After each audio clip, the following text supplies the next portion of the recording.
Hey guys, welcome back to 9 to 5 Gamers, and today we're doing a review of Masters of the Universe Clash for Eternia, the board game.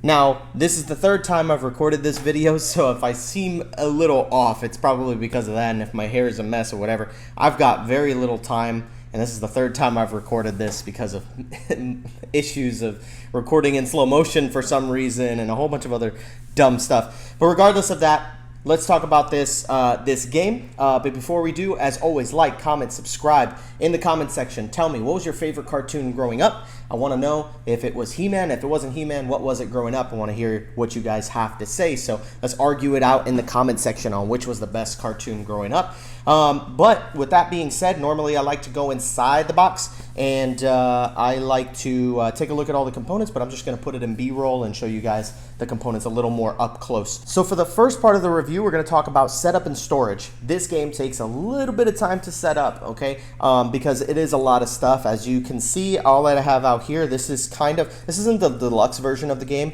but the Kickstarter did come with some exclusive stuff. I bought this mat because I just like neoprene mats, and I figured this would be a cool buy, and I figured I could maybe resell it or something, because I wasn't really too into the Masters of the Universe theme at first, but I'm kind of glad that I kept it. But regardless of that, setup takes a little bit of time because you got to find all the pieces and put them out, the tiles, you got to set them up. There is a setup book that makes it a lot very easy. So setting up is not difficult to do, just a little time consuming, that's all.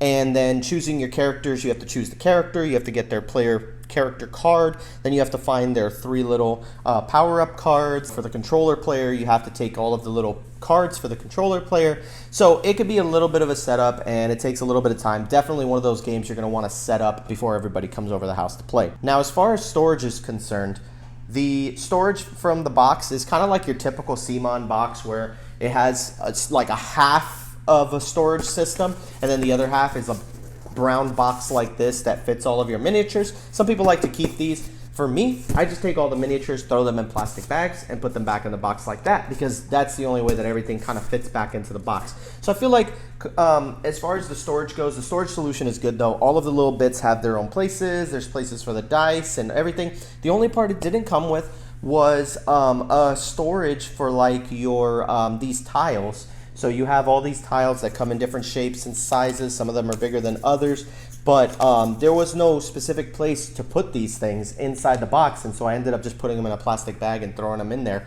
So a little bothered by that. I was like, man, with a storage solution and the amount of money you pay for these games, you really could have just done a better storage to fit everything in the box.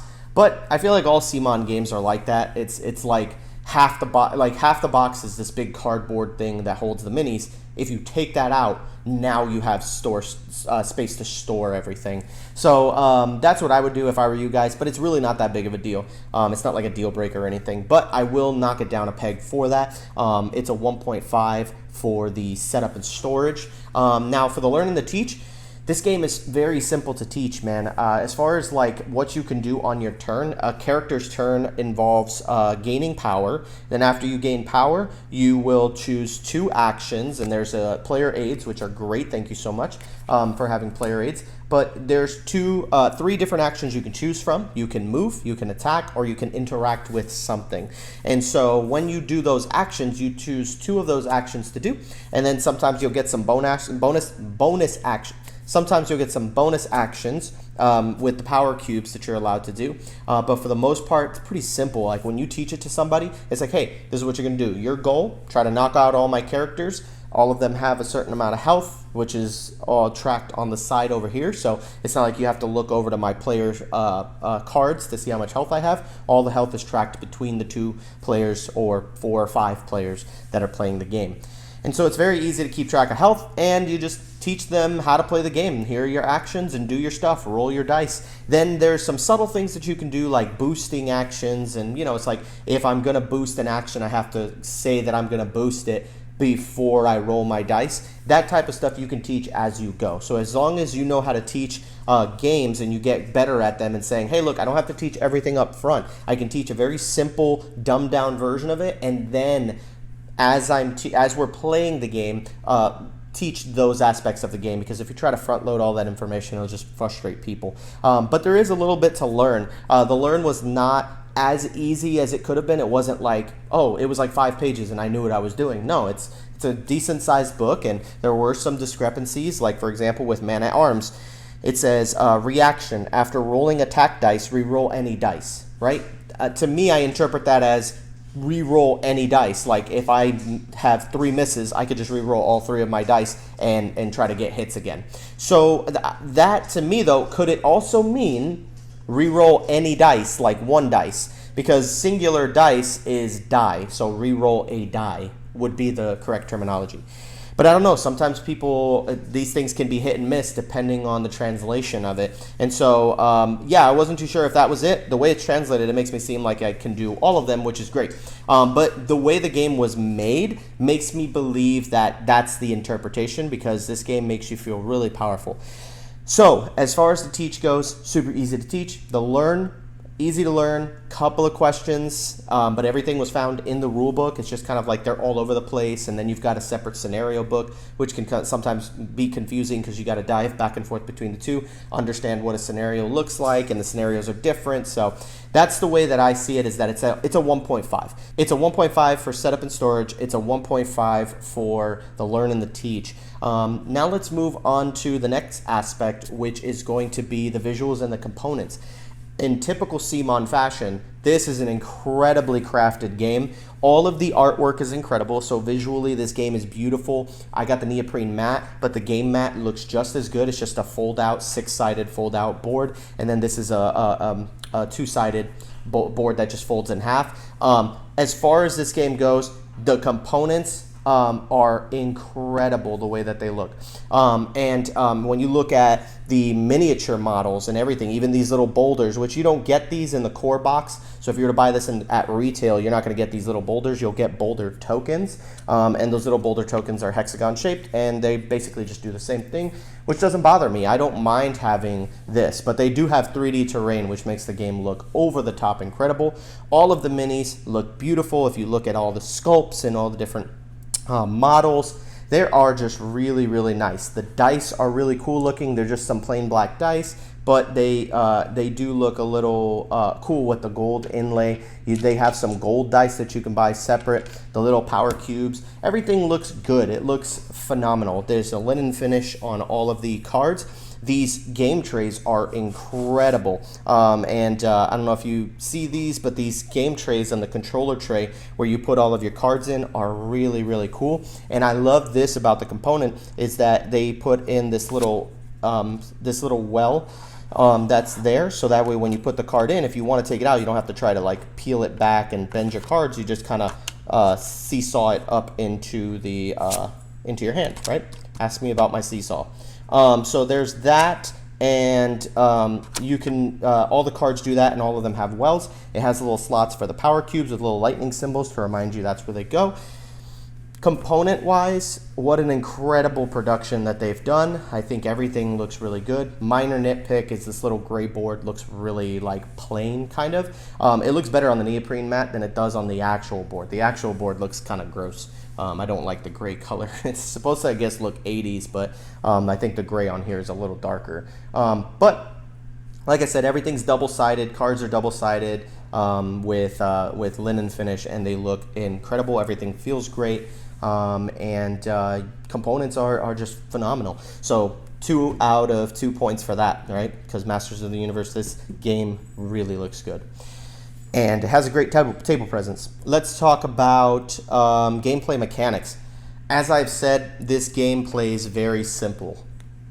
With a scenario book, you know exactly what you're doing, and I love that the scenario book changes kind of like your win condition every time you play it. So it's like, for the first game that I played, I was trying to capture all of these tokens while the enemies were attacking me. So I have to try to defend myself while collecting these tokens. When you flipped over one of the tokens, it spawns an NPC, and then the NPC has these cards that you get, and you have to spawn this character onto the board and then deliver it to a place. So it was like really cool. It's like almost like a little pick up and deliver part. And I thought that was cool. Then the next one, this scenario is you're just fighting it out. You're brawling with one another, and just kind of duking it out across the map, just fighting each other, which is really cool. The scenarios in this game are great. It has a ton of different scenarios and different kind of action sequences that you can play. And I love that about the gameplay about this on this game.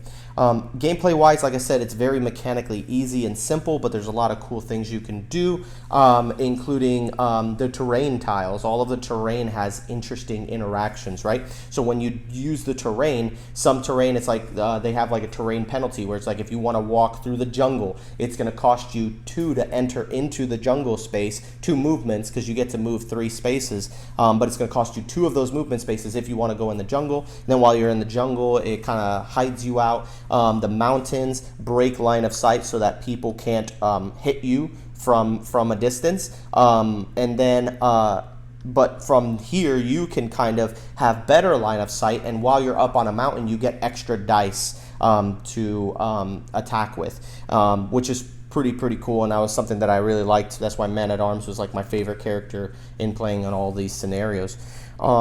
But yeah, the terrain all does different things. There's ruins that have an entrance and an exit, and that's the only way you can get into those ruin spaces is by going through one of the entrances, and then you can kind of block it off from people, funneling in there.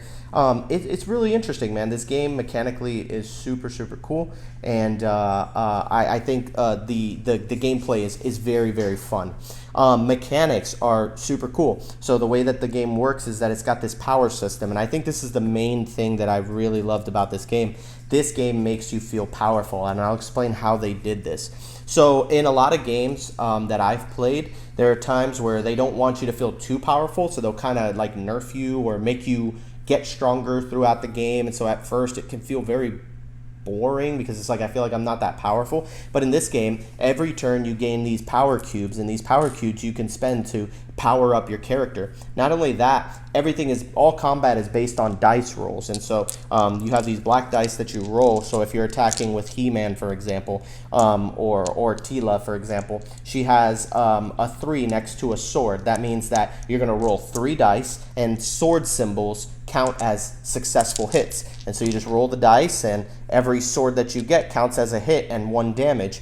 And then some characters will let you re-roll dice to get that 3rd sword, so you can do 3 damage with other characters. Now, the cool thing about the dice is that there are a lot of times in games where it's like, hey, one or two of these sides are hits, and then the rest are misses. In this game, every side is a hit, right? And so, like with the melees, you have 3 swords on the dice, right? So 3 out of 6, that's a 50% chance that you'll, get a hit. But not only that, it's got 2 target symbols, which are the ranged attackers. They use the target symbols, which I like that about the game, is that if you're shooting from range, you have less of a chance of getting your hits. Because again, you have to try to aim. But when you're up close, the swords, there's 3 of them on the dice, so you have a better chance of hitting with a melee character. But there, like I said, there's ways to mitigate, and there isn't just any straight misses on there. However, one of the cool things too is that there's a gray skull, and I thought for sure the gray skull was going to have some kind of penalty, or if that was the castle's going to make me miss. But no, that counts as a hit and earns you a power cube, which I thought was super cool. So it's like if I were to roll 3 of these skulls, and I'm not sure if I don't remember if this is exactly how this works, or if maybe there's like a limit on it. But if I rolled 3 castles, that's 3 hits, and I gain 3 power cubes. There's a possibility that it's only 1 power cube. They might cap that, but the likelihood of rolling that is very low. But if you do, that's super cool, man. And it just makes you feel really powerful. I think that's the thing I've loved about this game the most, is that my characters feel very strong. And then not only that, but you can spend power cubes to make these even better. So for example, He-Man, Sword of Power, you roll 3 dice and try to get as many hits as you can. But if you were to spend 2 of your power cubes, which line up over here for a maximum of 5, you can not roll 3, but you can roll 6 dice, and that's the maximum amount you can roll. And that one right there, I got 5 hits with that.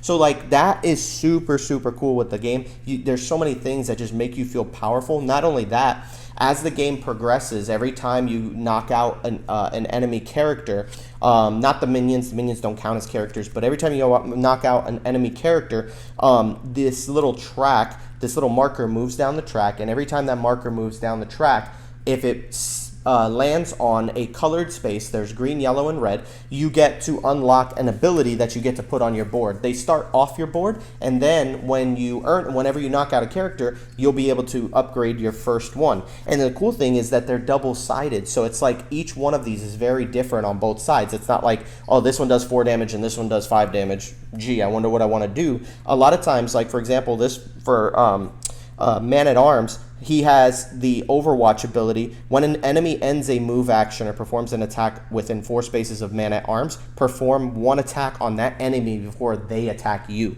So that's that reactionary thing. So it's like, hey, do I want to position myself in a place where I'm always 4 away from an enemy, and every time an enemy attacks, I get to attack that enemy? Or if you use the other side, it says tactical reposition. For 1 power cube, you can push Man-at-Arms or one of your allies within 4 spaces of him up to 3 spaces. So he can literally maneuver characters around so that I can sneak somebody like He-Man and push him 3 spaces forward, and the enemy's not expecting that, and then on the next turn when He-Man goes, he's all the way in the grill of Skeletor and he can knock him out. So that's cool because that's tactical repositioning, or you can go with the Overwatch ability. Both are really good. It just depends on the scenario and how you want to build your character up, but once you do that, you have to leave it that way. Although there are some characters that you can spend to flip the skill over. You can spend a power card and use the skill on the back. Stratos does that. Stratos' abilities is moving, and then if you spend power cubes, you can move even further. I think he can move up to 6 spaces with 1 move action.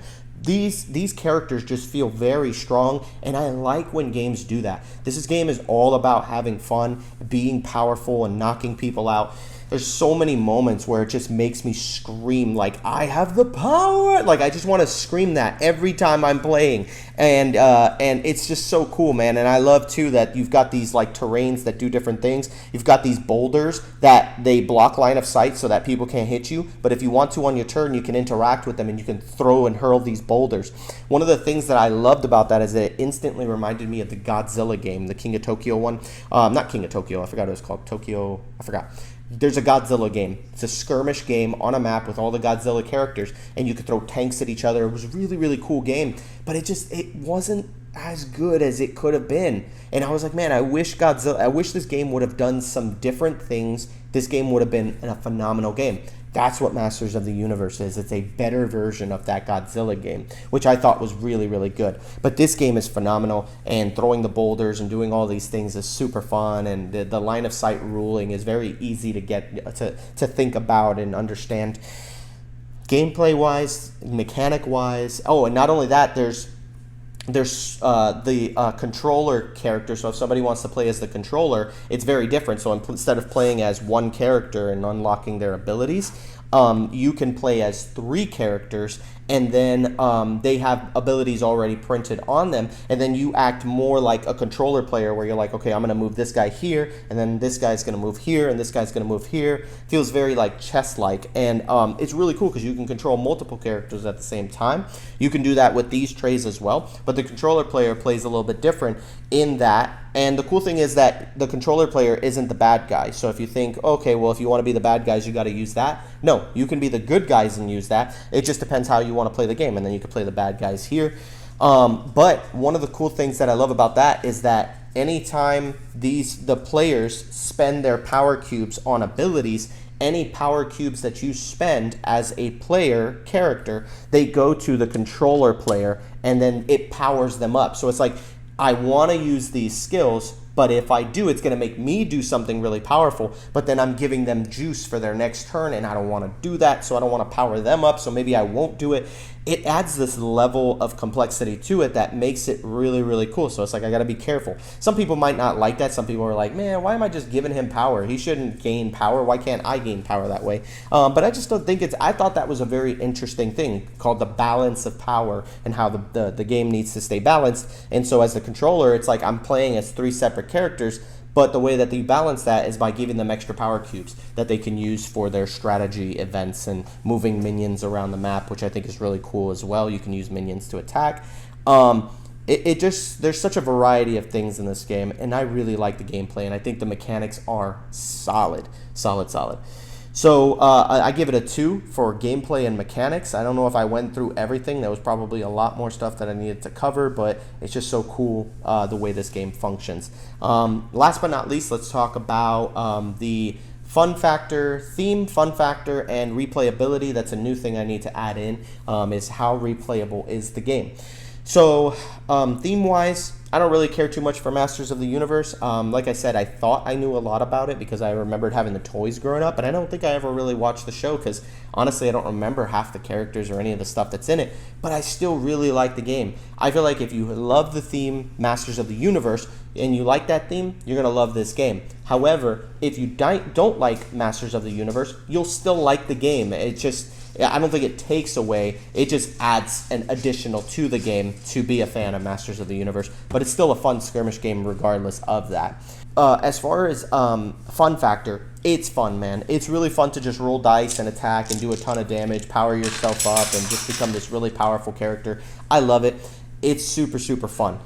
So, of course, I think this is a really, really fun game. And then as far as replayability goes, there's a ton of different scenarios that you can play that set the game up very different with different rules and different objectives that you're trying to do. I love that. It's almost kind of like when you play video games. I don't know if you're a video game player, but if you're playing like Call of Duty, there's a bunch of different game modes that you can play. You can play Capture the Flag, you can play Control, or you can play Deathmatch or anything like that. And there's a lot of different game modes in this game. So it's like you're not just fighting each other, you're also doing other things like delivering NPCs and area control and different things like that. They have a lot of those cool mechanics in here, and I haven't even gone through all the scenarios, but I'm just kind of like thinking, man, this game has a ton of different scenarios for you to play, and I think that makes this game super, super replayable. Not only that, there's a ton of characters in the box, just in the core box alone. You're looking at 8 different playable characters if you count the mounted characters as characters. I'm not exactly sure how they work. I haven't even dove into those yet, but I know that there's 8 characters on each faction that you can choose. 8 evil, 8 good players, and so it's such a cool game, man. There's so many different varieties, and the core box is all you need. I have the core box, and that's all I've been playing, and I have the box of power with all the stretch goals, and I don't even know if I'm ever going to break into that thing because there's a ton of characters in there as well that you can play as, and all of them are very, very different. The replayability of this game is incredible, and I think that if you were to play this game, you would really, really enjoy it. For me, I'm giving it a 2 for theme, fun factor, and replayability because I just keep wanting to play this game over and over again. Of course, the setup can be a little bit tough, but I really do want to play it a lot. And so that's why I think this game deserves a 2. So it's going to get 2 for that, 2 for the gameplay and mechanics. It's going to get 2 for the visual and components. It's going to get a 1.5 for the learn and the teach, 1.5 for setup and storage. So for me, I have it at a 9. I'm actually surprised that I give this game a 9. I don't have a ton of 9s on my shelf. I have a decent amount of 8s, a good amount of 7s, and pretty much nothing below that. Anything that goes below that, I usually sell and get rid of it because I'm just probably not going to play it anymore. But yeah, I really enjoy this game. I'm surprised I got a 9, but I just really couldn't think of a lot of things that were wrong with it, man. And again, there's some things here that you don't get in the core box, like these rock figures and these little things right here, but everything else is pretty much there. The neoprene mat, the golden dice, those are just added on things I added. But everything else, these trays, everything comes with the core box of the game.